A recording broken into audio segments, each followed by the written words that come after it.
hoş geldin, hoş geldin, hoş geldin.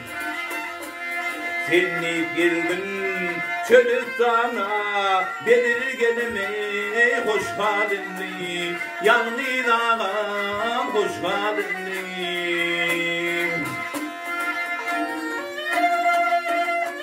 Yar ağam gitti bungalap,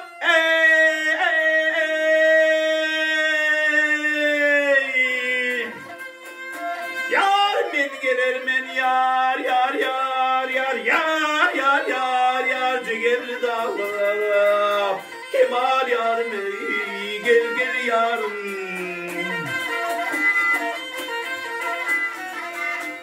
Kaydarga yar yar yar yar benim bağlap belirgenime hoş geldin. Yanlıyla hoş geldin.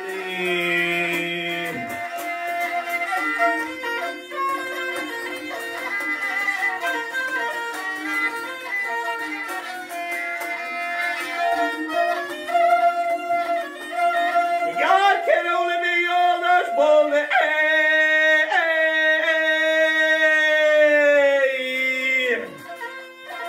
hey seni yatmam yar yar yar yar yar yar yar yar yar da sallı kemal yarım ey gel gel yarım. Hey kırık yedi yar yar yar yar bile geldi belirgenime hoş geldin. Şehit ağam hoş geldin.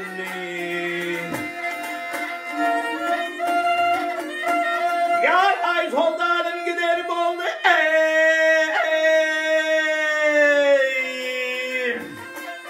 yar önküdüdün yar yar yar yar yar yar yar yar beter oldu kemal yarım gel gel yarım. Ağlap ömrüm öter oldu canım ağam hoş geldin. Yanlıyla hoş geldin.